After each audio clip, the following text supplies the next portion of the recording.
Well, it looks like we have made it, and that is good. Let me turn this on. I thought it might give me a way to go live here on my, I don't see the live button on there. We have finally gotten to our live broadcast, and I hope you can hear me. Let me make sure I think the volume is up loud enough. And if anybody has trouble hearing me, be sure to let me know. And do you have live on there? Great. Excuse me. And I do want to apologize for the delay. We had some technical difficulties we weren't planning on, and finally we got those resolved. And I hope we're going to wait just a few minutes and have some folks join us here with our broadcast. And tonight, the topic that I wanted to talk about tonight is, and it's very good to see everyone, healing childhood trauma and self-differentiation. And there are lots of books about healing childhood trauma. There's lots of advice regarding healing your childhood trauma, from inner child work to body work to cognitive work to affective emotional work. And I don't plan tonight on covering all of those topics because number one, I don't think I could. I don't know if I'm smart enough for all that. But I would like to offer you some helps or things that could be a little different and a little new regarding using the family systems and self-differentiation in healing or regarding healing childhood trauma. And I have written down a few things this evening. I also got a number of questions from you that people have sent in. And I do want to remind you that this evening, when you ask a question, be sure and make the question a capital question and put question in capital letters, and then write a brief question. If you put an awful lot of detail into your question, it's going to be harder to answer it this evening. And we have only limited time, and we kind of are shorted just a little bit on our time because of our technical difficulties. My name is Jerry Wise. I guess I should have said that. That would have been a good thing to say at the beginning. And I do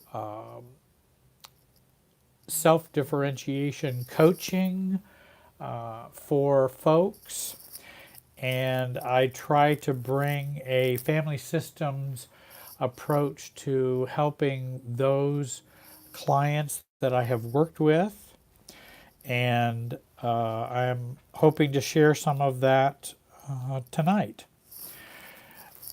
with you. That we'll probably be online for about an hour tonight, something like that, a little shorter. I didn't get a lot of sleep last night, had a little family crisis, and so I didn't get a bunch of sleep, but I wanted to do a broadcast tonight, and I wanted to show up and share some things with you. And I've got some questions that people have sent in to me, and I hope to answer some of those. There are some thoughts that I'd like to share with you. Somebody said Jerry's looking like he's doing what? That I'm looking away or at the wrong place, or looking down, or do you see that comment? Jerry looks like he's speaking down from heaven, a little up by the stars in the vacuum of space. Oh, really? Well, okay. How nice. Is that because of the sun, or is that because of the direction I'm looking? Because we do have sun coming right in this window, and we even have the blinds shut, and it's still coming in on the edges, and I probably look like I'm ethereal or ephemeral, or I don't know what the word is, ghost-like.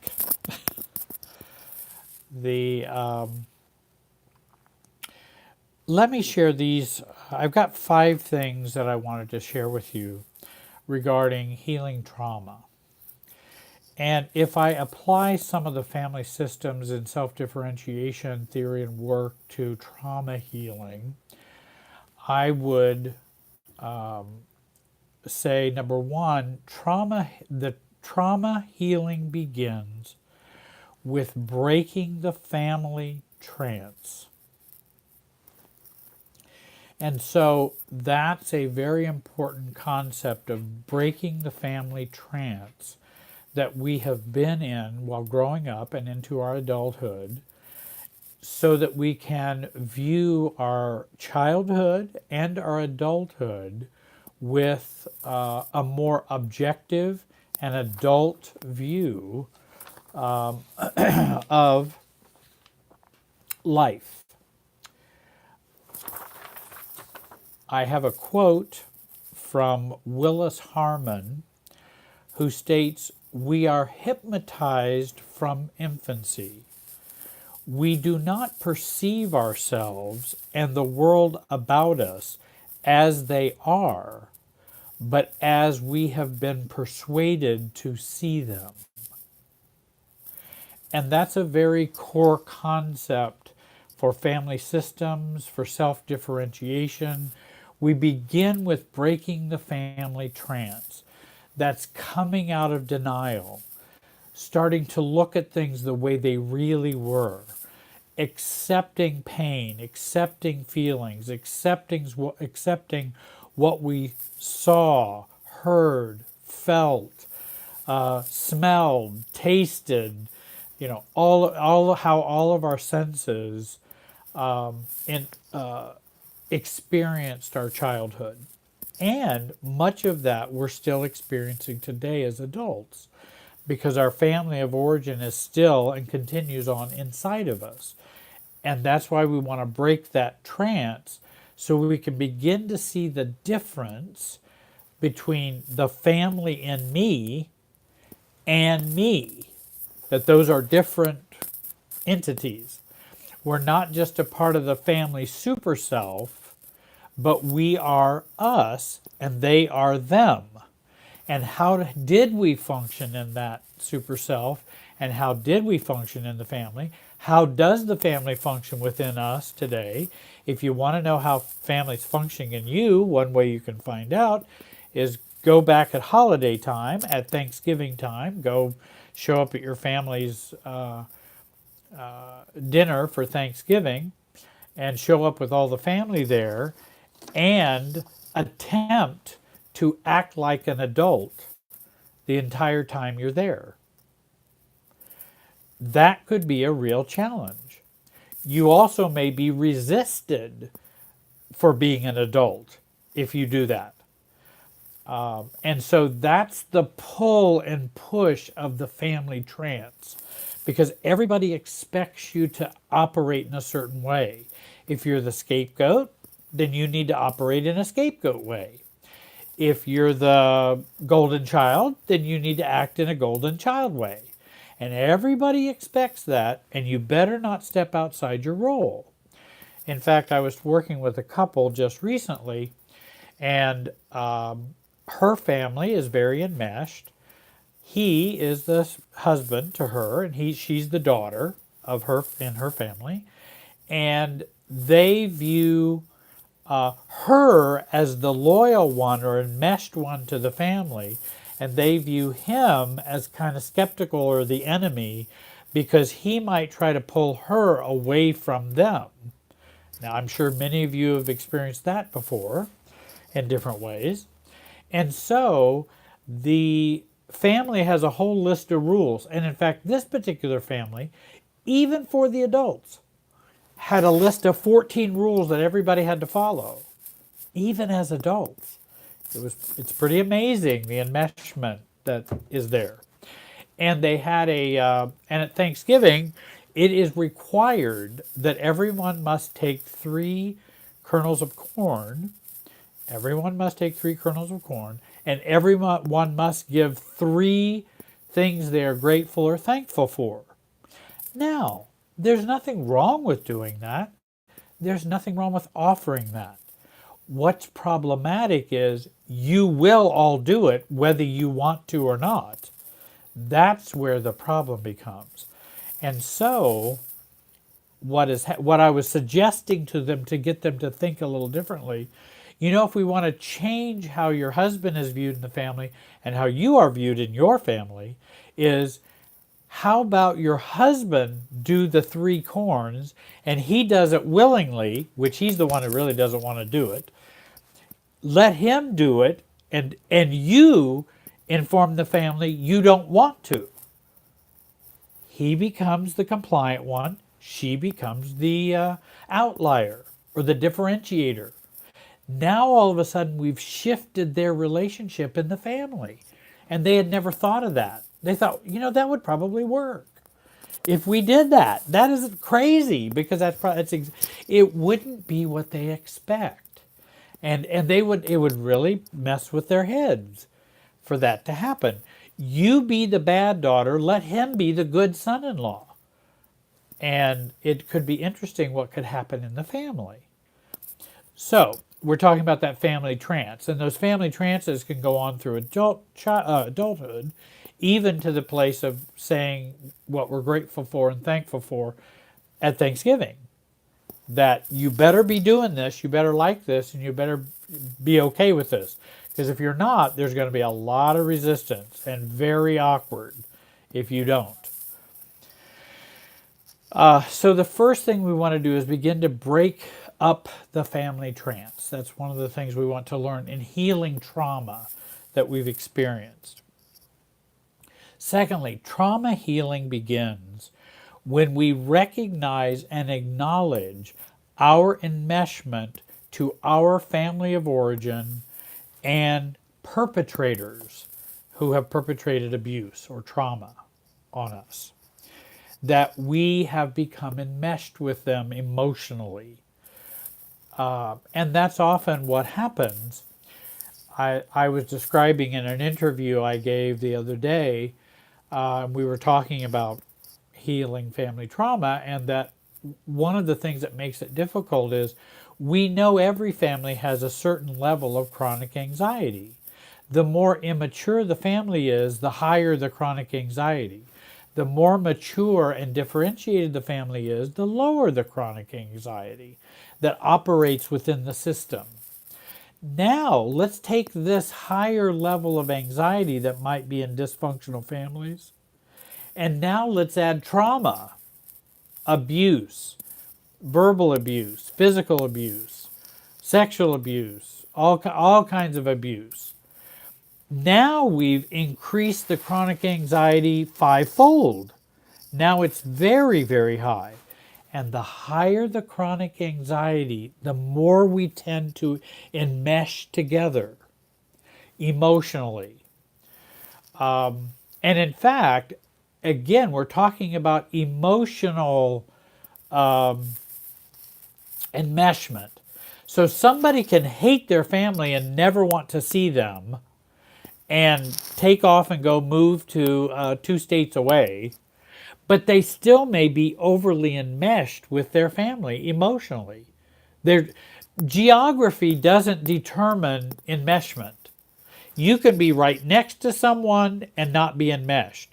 You can be 1,000 miles away and be enmeshed.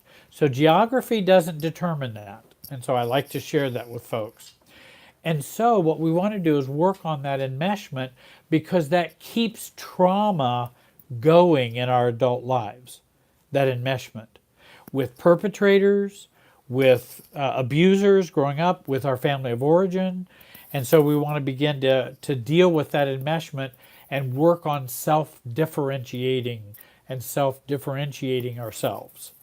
And beginning to detach from that trauma, those perpetrators, and those events. Thirdly, and by the way, there's a lot more that could be said about all of these points, but tonight I don't have time to go into great detail about all of them. We could talk the whole night about number one, but I'm going to at least try to give you 5 to kind of help you with just kind of a beginning way to think about it.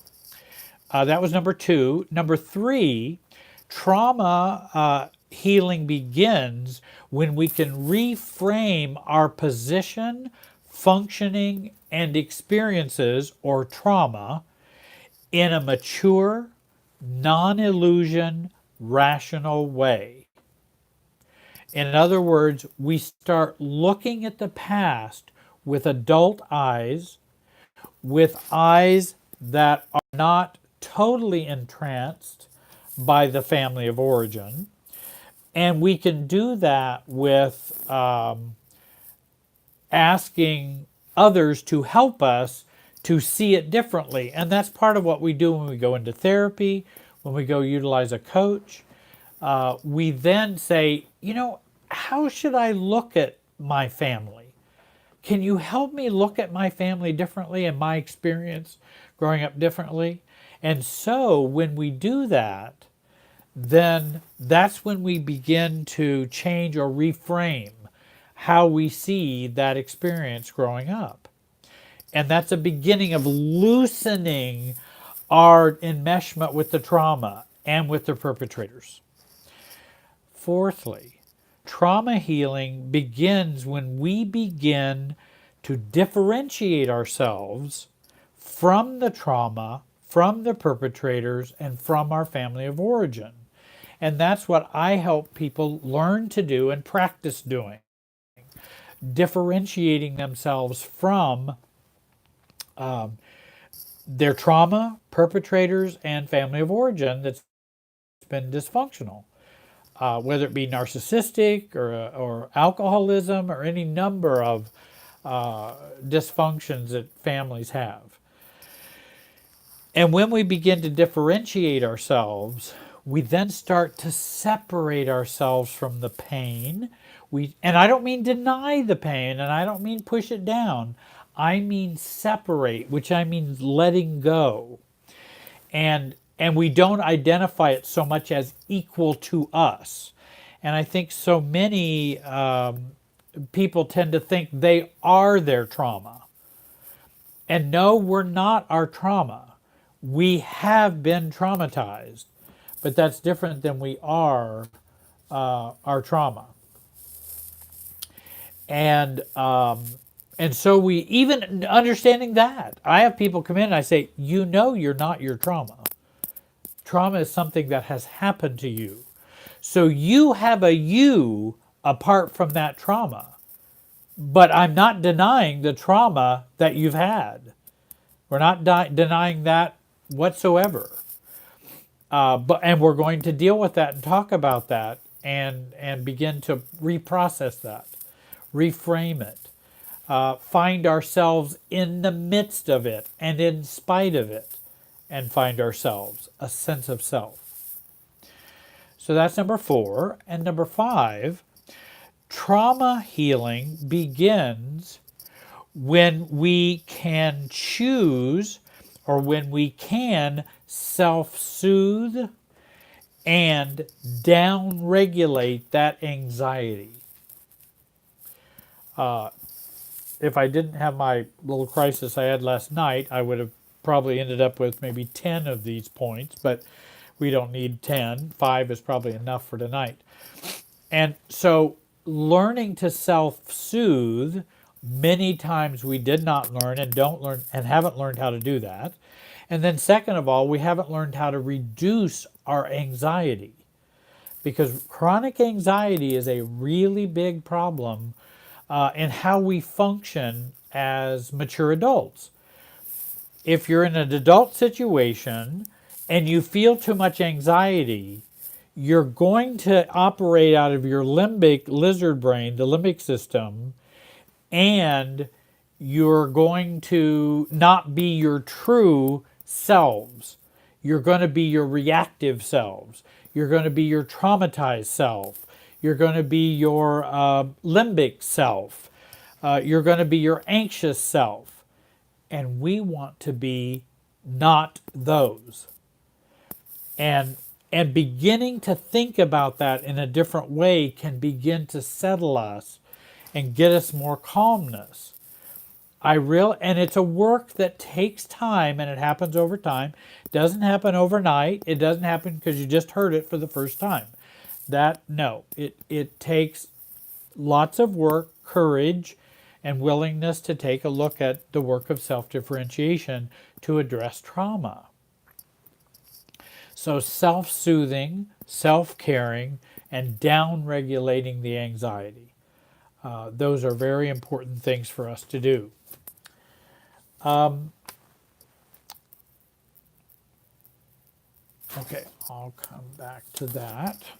I'll come back. I've got several questions that people are asking, and I had several questions that people asked me online that I brought with me tonight. I may have to not ask people to do that because we'll have so many questions we can't get them all done in the time that we have.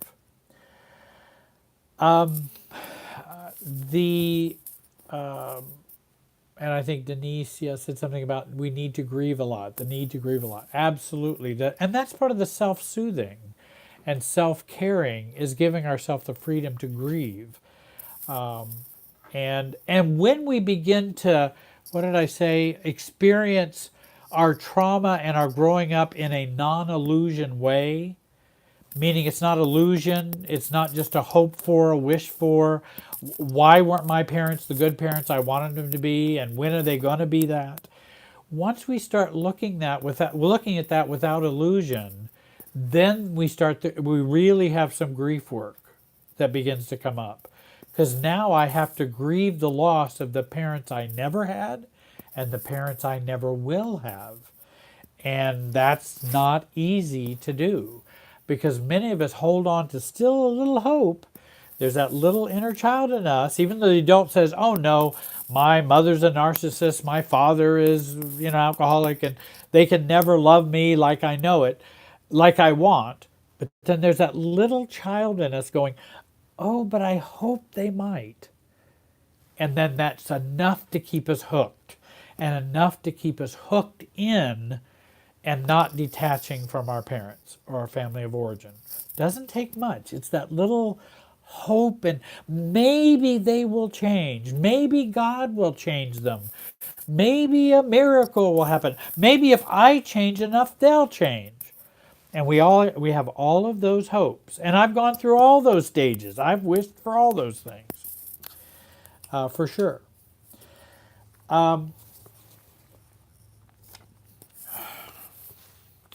Well, this is an interesting question. It has to do with narcissistic families. Jerry, do you think it is, and this is from Cherry Pie, Jerry, do you think it is advisable to reconnect with the narcissistic family of origin after no contact? What would be the healthy steps? Well, there's a lot in your question. I mean, that's not just a yes or no question. And I'd probably need to know a lot more, because what we want to do is decide, are we applying the right amount of no contact? Are we applying the right amount of self-differentiation?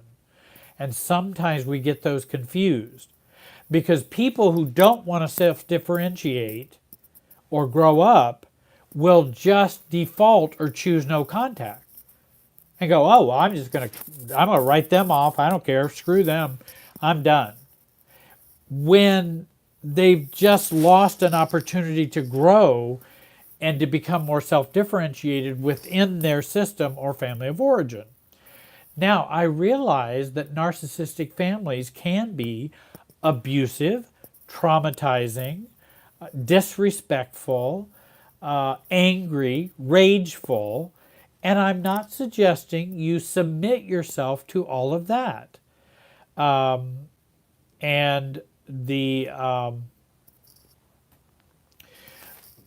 with the narcissistic family, I believe it can be very problematic to reconnect with them after no contact.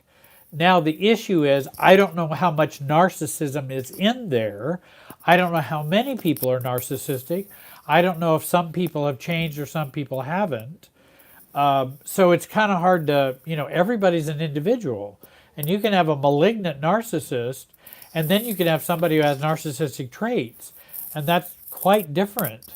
And so families can have different people in them that have different levels of narcissism and different levels of toxicity. But I'm not for pushing people back into bad circumstances. That's not what I'm suggesting. But I know I have some people who said, hey, I've gone for no contact for quite some time. I'd like to attempt to reconnect with some parts of my family. There might be other parts they're not going to connect with because they have not demonstrated being trustworthy, or they're still malignant, they're still toxic. And so what we begin to do is we start on the periphery and we start on the edges and start to move in with those kinds of families. And we start to start from far away and move in very slowly. We don't just plow in and say, hey, let's go on a cruise together and see how that all works. I would not suggest you do that.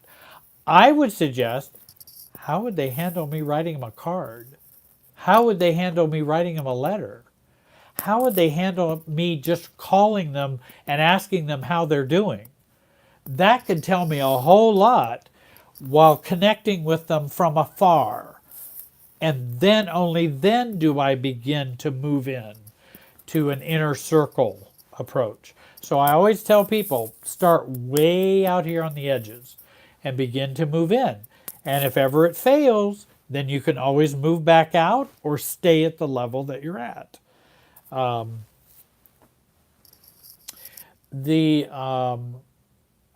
people will say, well, why even do that at all? Well, again, the goal is it's not to change the family. It's as I mature and as I grow, I become more neutral and less impacted by the craziness of other people because I don't care. They can be as nutty as they want and it doesn't matter to me. Now, abusiveness and raging and all that, that's different than nutty as they want. That's a definitely painful, hurtful, violent kind of thing. And I'm not suggesting that's okay, nor it should be tolerated at all. But there are some people that want to connect with some parts of their family. And I start on the edges and move in and go very slowly. And even just start with contact for contact's sake, that's all you're doing. Contact for contact's sake. Not contact so that we can be best friends, but just contact to have contact and see what happens. Because, see, there's still this systems feelings and systems emotional field that's going on between us. So that even if I just do contact for contact's sake, hi, this is Jerry, nothing else, that still pings throughout the system and pings me as well, just to even do that. So someone wrote, I think John wrote, how do you do what you want if you were the family scapegoat and yourself was annihilated? And I know John, and John's asking a good question.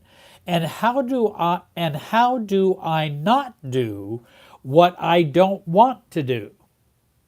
If you've been a scapegoat, and if yourself has been annihilated by abusive, narcissistic family, and dysfunctional families, and there are all different kinds. There could be alcoholic families, drug-addicted families, narcissistic families, borderline families, bipolar families.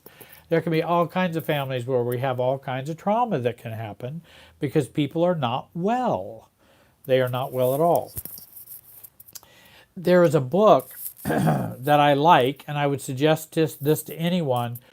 And John suggested, how do I say no if I haven't had a self and I've been a scapegoat? How do I learn to say no? Very good question, and not easy to do. There is a book I like, and it's called When I Say No, I Feel Guilty. And it's a very good book about learning how to say no when you feel guilty. And tolerating greater guilt so you can say no anyway can be a real move forward. In other words, I can feel guilty and still say no. I can be anxious and still say no. If we're waiting for us to feel perfectly before we make decisions or say no or yes, we're going to be waiting an awfully long time. And so we do begin with saying no while not wanting to say no. We do start with that. And staying in one place and standing alone and standing firm with ourselves. And that's what we're not so used to if we're a scapegoat or we were annihilated, or self was annihilated growing up. We're not used to standing with ourselves. And so of course it's going to be fearful, because who's going to stand with me? Do you know when people ask me, well, how am I going to stand alone? Who's going to support me? And I'm going, well, you're missing the most important person. And who would that be? You. You are the most important person. We're not used to standing with ourselves. We're not used to that. And so I try to help people and train people to learn to stand with themselves. You can stand by yourself. You can stand with yourself. And that can be a very healing thing to do. And we grew up in the family trance believing you can't do that. You can't do that. You shouldn't do that. You're worthless. You're bad. So you should not stand with you. But that's part of the family trance and the BS that we learned growing up. So there's a book called When I Say No, I Feel Guilty. I think it's by Smith. Then I wish I could write a book called When I Say Yes, I Feel Guilty. Because John was talking about how do you do what you want if you were the family scapegoat or annihilated self. And so what he's saying is, how do I say yes? How do I say that's what I'd like? And oftentimes we have the same problem if we're saying no. No, we feel guilty. Yes, we feel guilty. Either guilty or it doesn't feel right. It doesn't feel like I deserve that. It doesn't feel like I should be saying yes. And so I wish there were a book called When I Say Yes, I Feel Guilty. Or actually, When I Choose Myself, I Feel Guilty. Or ashamed. That's another concept of when I say yes, I feel guilty or ashamed.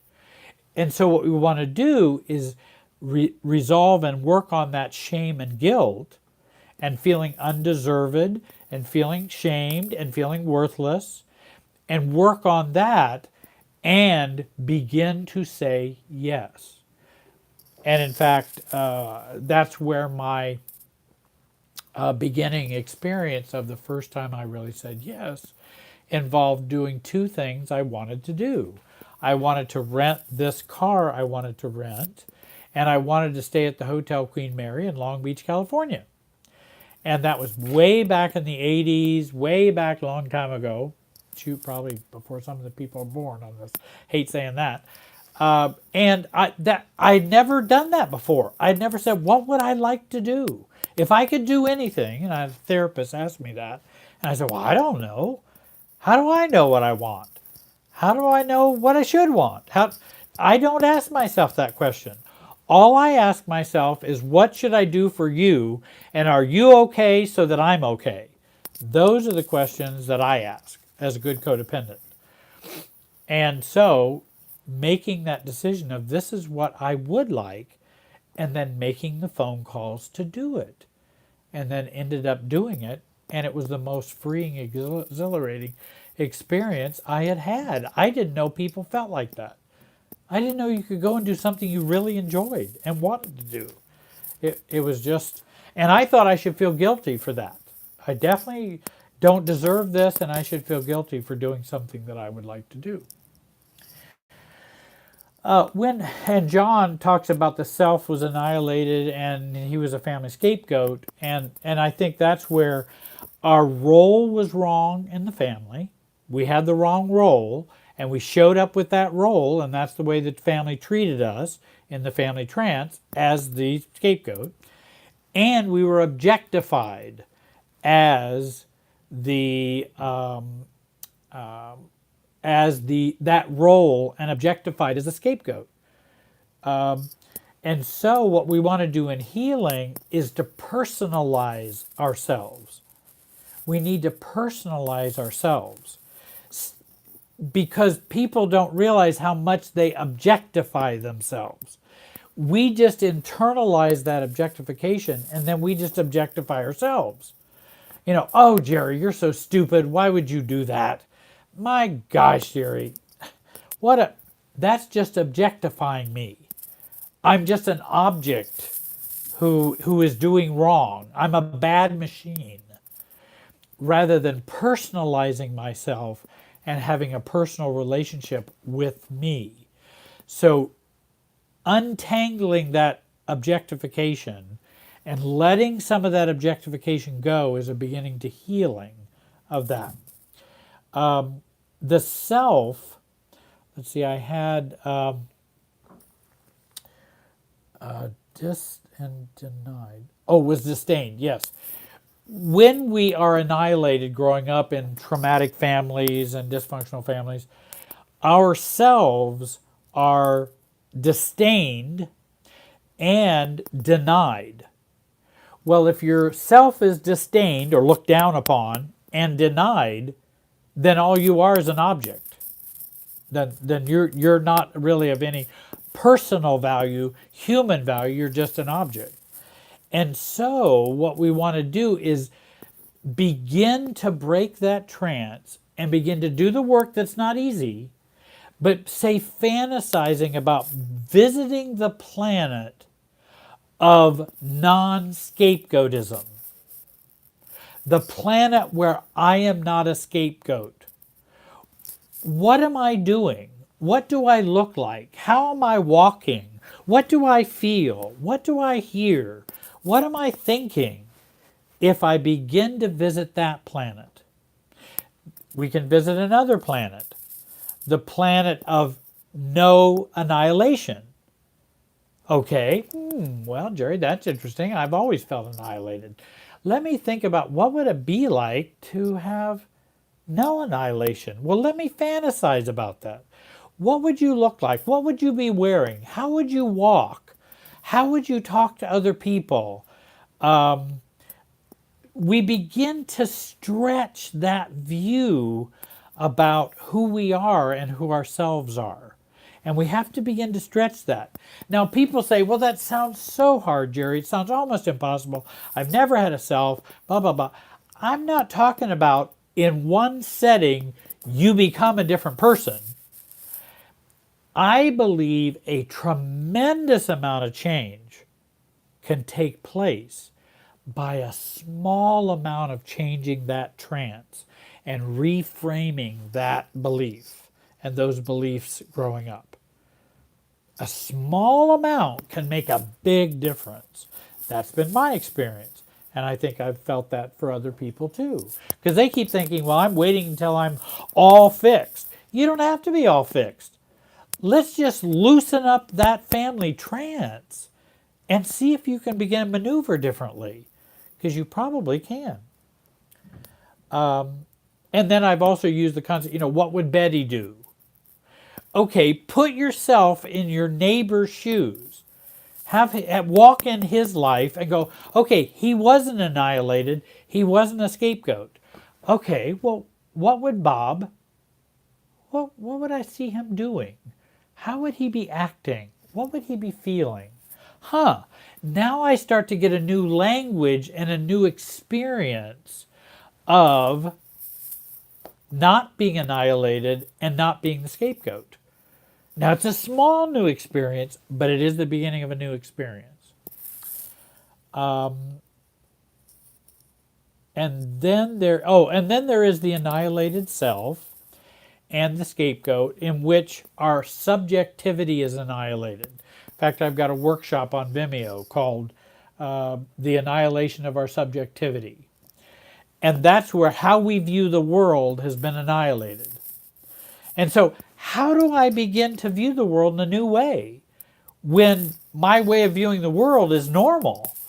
I mean, that's the water I swim in. So how do how do you ask a fish, okay, Mr. Fish, do you know where the water is? And the fish would say, what water? I don't know what water you're talking about. Because that's normal for the fish. So that they don't think of it as this is water and this is not water. That they don't have that understanding. What's the way we have and what we've grown up in and our fish bowl. And so we want to begin to change that subjectivity or how we see the world. And that's where we, we borrow other people's objectivity and subjectivity. I had a woman ask me today, she said, I don't know whether this is right or not. So she's borrowing my objectivity by asking me that question. When his family treats me badly, and his uncle or cousin, I don't know what it was sitting behind her, 60 years old, by the way, he's 60, and he's shooting spit wads through a straw at the back of her head. Pretty dysfunctional family. I mean, it's pretty nutty family, very nutty family. And she turns around and goes, what are you doing? Please stop doing that. Her husband, though, is in the family trance. What does he do if he's in the family trance? What's he going to do with that event? Nothing. He's going to say, oh, that's what he always does. I'm glad you told him to stop. Now, how does his wife feel? This is not her family, it's his family. How does she feel? Well, you didn't even stand up for me. You didn't even tell your family, don't treat me that way. Oh, well, you just need to be neutral about it. Just let it go. I don't let it bother me. And that's where I began to help her with her objectivity or subjectivity. She had the objectivity. She knew what went on. Now let me help you with the subjectivity, and your husband too. Your husband is fine for being neutral towards his family of origin, but not fine in terms of being neutral towards his family of origin when it applies to you. That's not normal. And we should not remain neutral. And he did. Hey, well, if they shoot spit wads at the back of your head, hey, that's just crazy old Billy. No. That's where he shouldn't be normal, or shouldn't be neutral. He can be neutral if they say to him, you're just so stupid, John. And he may go, I don't care. I don't care what they think or what they say. It doesn't matter to me at all. But if they say, she's stupid, now wait a minute. I'm not sure I can be neutral for that, because this is my family. I'm blood related to them. And that's where we have to choose our spouse over our family. Always choose spouses over families. If you don't, it is a love buster. And you can read Harley's book, I think. It's called Love Busters. And he will talk about the importance of relationships, marriages, spouses, must be first. No other relationship comes before that. Human relationship comes before that. Because if you do, you will degrade and deteriorate your romantic love in your marriage, and it will slowly begin to erode. It maybe quickly erode if you do that. And that's why she was feeling uncomfortable. But she grew up in a very dysfunctional family, so she didn't know what the rule. She didn't know what was right or healthy, or so she was asking me and borrowing my objectivity, and I was offering that to her. And then she's going, "Oh, well, that makes a lot of sense. That's appropriate. You know, that's the right thing to do." And so now, then she said, "Now, how do I get my husband to do it?" Well, now that's a whole nother matter. Now we got to work on that in a different way. Let's see, I think I also had, the other thing we do is we take, if we have not developed very well in terms of annihilation, scapegoat roles that we have been in, then we have to start over and begin to take ourselves to school. And what would you do if you had a child who was behind developmentally in terms of school? What would you do with a kid that was behind developmentally? You would get them some help. You'd get them some extra help. Now, if we're behind emotionally and with our family of origin and all kinds of other ways, we don't think about getting ourselves help. We just keep going on with a cast and crutches. And we don't think about, hey, we need to get some help for ourselves so that we can get caught up to our age. Because you can be 60 years old and still be 14 emotionally. And we need to bring up that emotional development. We need to grow that up. And we need a coach or a therapist to help us with that. So we're developmentally behind. And we want to begin to work to get ourselves caught up from that developmental delay because of our trauma, our dysfunctional families, etc. Well, let's see here. Well, we've got several. Stand with yourself. Oh, I know.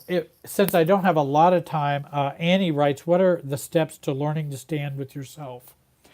I've got a video on, what's it called? Living, you'd think I'd know, but that would require being sharp.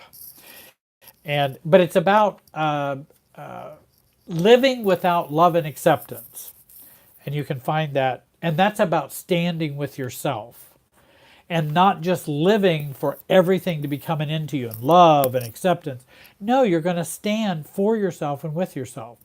There's another book called Braving the Wilderness by Brené Brown. And I would suggest that book for Annie. You're saying, what are the steps to learning to stand with yourself? Take a look at her book. And Brené Brown is a family systems, Bowen family systems person, and does TED Talks, and she has some great books out there. Braving the Wilderness. Also, the Courage, Call to Courage. Her books are really good for standing alone, standing with yourself. Then Katie asked, what to do when your sibling's spouse is a psychopath? Well, I'm not sure what you're asking me. What do you do? Stay as far away from them as you can. I mean, I think I would own my own assessment of the sibling spouse if I believe they're a psychopath, and I would communicate that to my spouse and go, how do you feel about your sibling spouse? Do you believe they're psychopathic? And if they go, no, they're not, then we have some talking to do. because we need to get unified about this issue. I'm very uncomfortable with a sibling's spouse.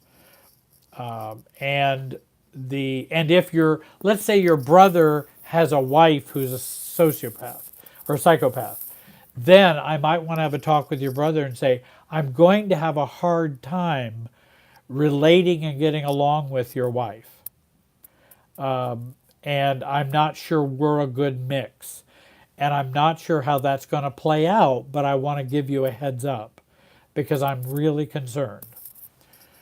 And if your brother says, oh, well, you're just being stupid, well, my wife's fine, you're crazy, then I'd say, you have a right to your opinion, and we disagree.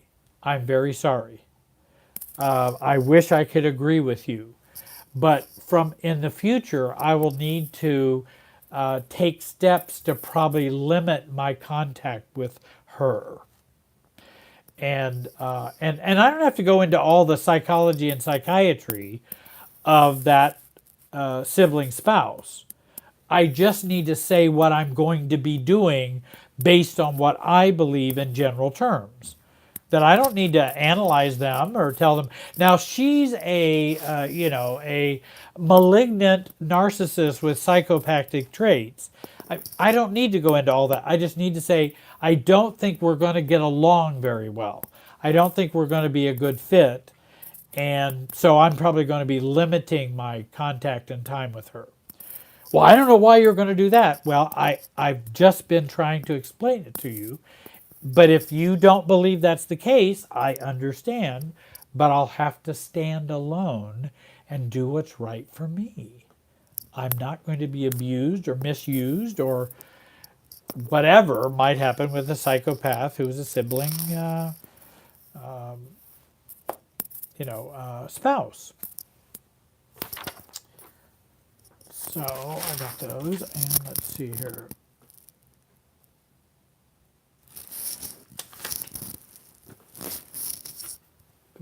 Now sometimes the questions, Tamika, I believe, what if they are not related to me and they are my partner? Well, of course, that's much more serious if the problems and difficulties are right next to you in a spouse or partner, then it becomes much more severe and much more difficult to manage. And that's where you have to become clear about you and how you see things, Tamika, and that you may want to have help and support in communicating that with your partner or your spouse. And you may need some professional help to help you do that. Because it's really tricky when we've got that narcissistic spouse. How am I going to handle that narcissistic spouse? Because they're a spouse. They're not a family member that lives in another city. They live in my house. And I have to deal with them and work with them every day. Well, that's certainly something we need to do with getting some professional help to help us. There are also a couple of good books about dealing with borderline and narcissists. And the one I like, the two I like, are written by Margalis Fjellstad, Margalis, and Fjellstad, Fjellstad. Stop Caretaking the Borderline and the Narcissist.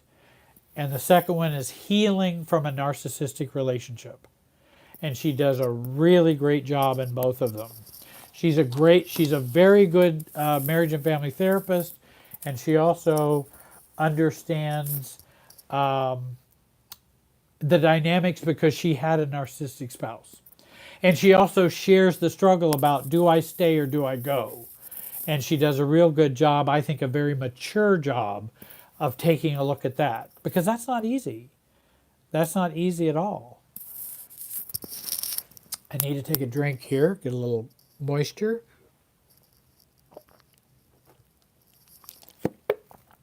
Some Diet 7-Up. That tastes kind of good.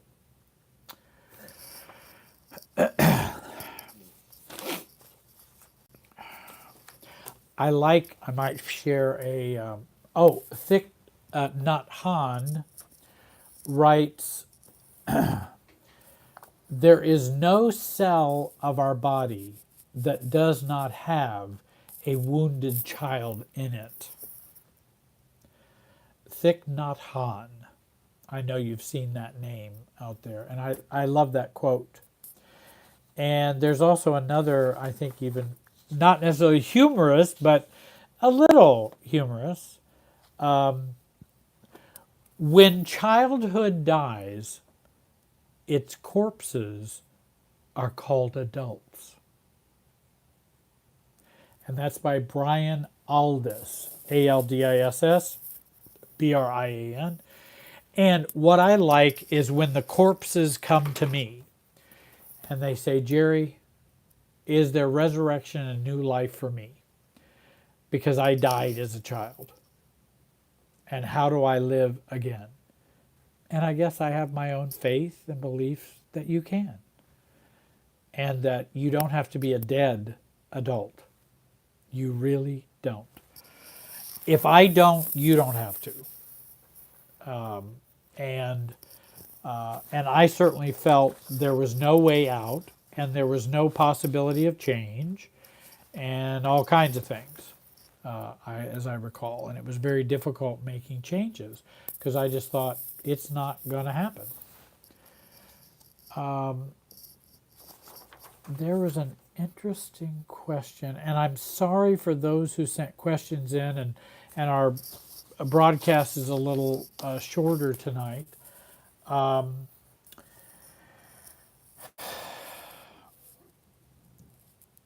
But I wanted to, let's see, Jessica writes this. Jerry, how do I cope with an overly angry narcissistic family members that I've gone no contact with, but I see them in public? I'm not mad at them, but I need to protect my 11-year-old and myself from their anger. And I really, Kathy's asking, what's the name of the author? It's Margellus Fjellstead. And I think Rinda, who is helping me tonight, are you going to put that up on that? Rinda's going to put that up for you so you have her name for those books. So they're saying, what do I do to protect my 11-year-old and protect me from narcissistic folks that I have to see? Or let's say you grew up, or your family all goes to this one Catholic church, and then you don't want to change churches, and it's the churches where your kids are belong, but you have narcissistic family members who go to that church. Now, you don't have to sit next to them, but you're going to be seeing them, and what are we going to do if they're going to be angry or act out? And that's no different than if any adult that you know and your kids know are immature, acting out, acting inappropriately, being disrespectful, being angry, any of those kinds of acting out kind of behaviors.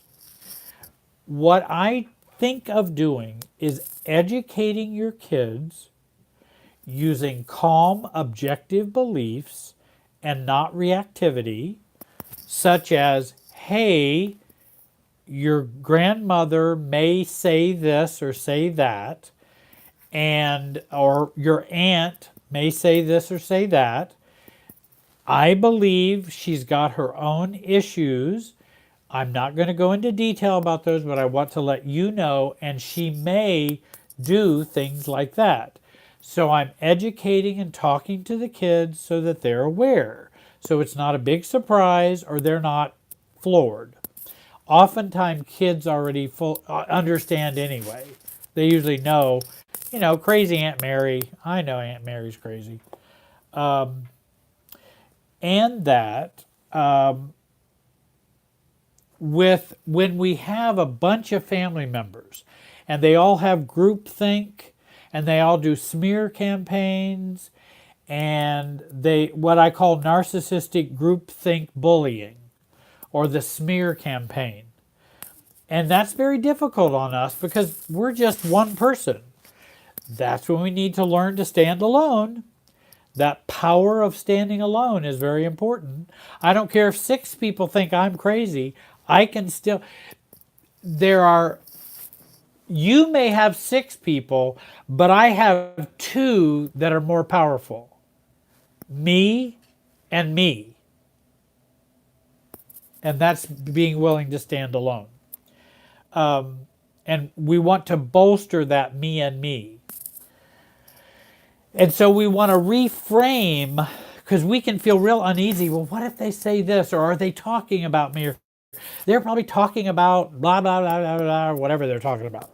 And it's negative, and they're criticizing me, and they're telling other church members how awful I am, or whatever. Then what we want to do is reframe that bullying and reframe that, especially if we're going to come into some kind of close contact with it. And so when they give me a stare, I see it and see them as delivering an X-ray beam or a ray beam of ice cream coming my way.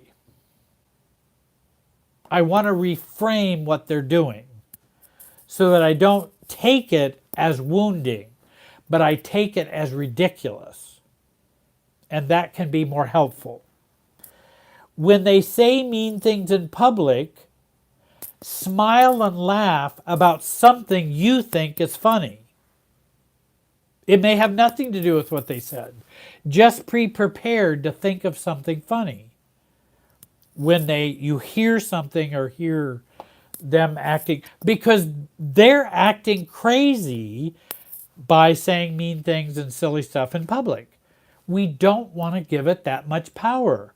Their stares are only as powerful as an X-ray beam of ice cream. I'm sorry, it's not any more powerful than that.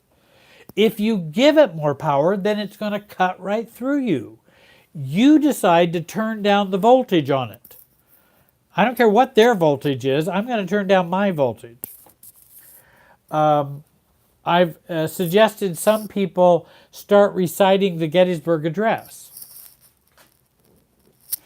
What's wrong with reciting the Gettysburg Address? I've even had couples do that. I'll say, do you know a good poem? Yeah, I knew some poems when I was in school, and this is the poem that I knew. Okay, when things get really heated with you and your husband, I want you to start reciting the poem to yourself. And instead of arguing, recite that poem. Well, the poem doesn't have anything to do with what we're arguing about. Well, believe it or not, what you're arguing about doesn't have anything to do with what you're doing. Quite honestly, it's just a symptom. So you think you're actually arguing about something serious. No, it's probably symptomatic. So go ahead and state the poem. And that would be actually less crazy than you guys arguing all night. It really would. It would at least be less crazy. Well, somebody would think I was nuts if I was... No, I think you're nuts for arguing for 4 hours. That's nuts. Reciting the Gettysburg Address is not nuts. It really isn't. And then I've said in previous broadcasts when we've been together, name calling. When you get name called, oh, well, there she is. She won't talk to us, the narcissistic family members doing all kinds of, she thinks she's better than us, or whatever might be said, or you are just such a mean person, or whatever, or you're not a Christian. I wish you were a Christian. It's too bad my brother didn't marry a Christian. That would be the narcissistic family criticizing the wife. And what we want to do is change the name calling to, and I like using Coca-Cola. They're calling me a Coke. Okay. I'm not a Coke, but if you see me as a Coke, then I guess that's okay. Because they're saying I'm mean and I'm not a Christian. That's totally ridiculous. It's not true. They're just saying it to be hurtful. They're not saying it because it's true. They're saying it to be hurtful. And so I want to turn it into Coca-Cola.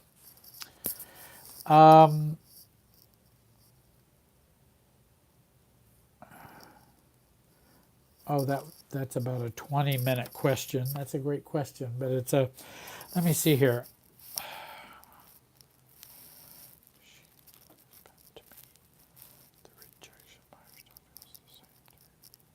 Okay. The well, Heather's got a good question. I wanted at least, how do I remove my expectations of my mom being anything other than who she has always been to me? The rejection by her still feels the same to me internally as when I was a child. And you're right. The trance is still very powerful. And those are systems feelings. You're supposed to feel that way to make her actions and the way she feels and what she says be so powerful. And so what I've tried to help people begin to do is, I want you to see your mother as her first name and not M-O-M. Like in my case, I wanted to change mom to Joanne, Joann. That's my mother's name. I wanted to change her to be a person, not the big mother. That's a beginning to see her differently.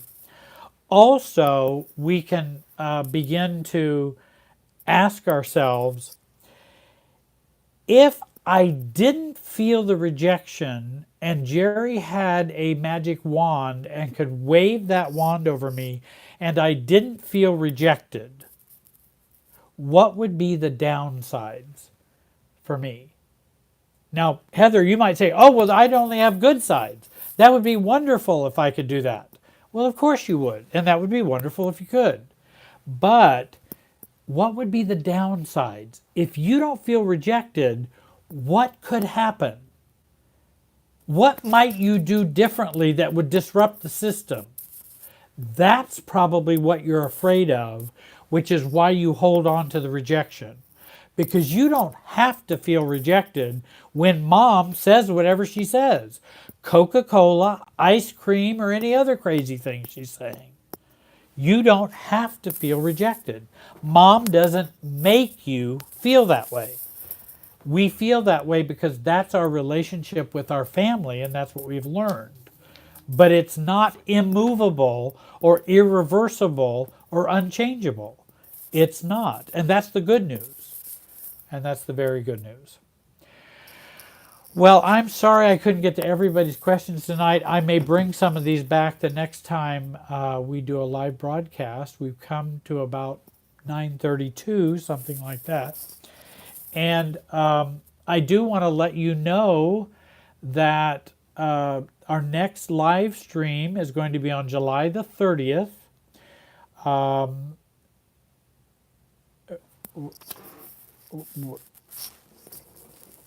Just that, not that. Okay, July the 30th, and that will be with Mark and Rinda. With Mark on vacation and Rinda? I don't understand. We're on vacation on the 23rd. Gotcha. Okay. Now, Mark and Rinda on vacation on the 23rd. There's going to be a live stream broadcast on July the 30th. That's what I wanted to tell you. I'm so grateful Rinda Smith was here tonight to help me with questions. And you might visit her at renspire.com. renspirelifecoaching.com. You can visit me at www.jerrywiserelationshipsystems.com. You can sign up for my email list. Also, you can join me on my YouTube channel where there's 150 videos over there, and this one will be on there eventually. And you might go there and subscribe there as well. I also have a Facebook page. If you'd like to work with me, reach out to me via email, or I think I have my phone number on the website as well. I do want to thank everyone for being patient with our technical difficulties tonight. I'm sorry we started late.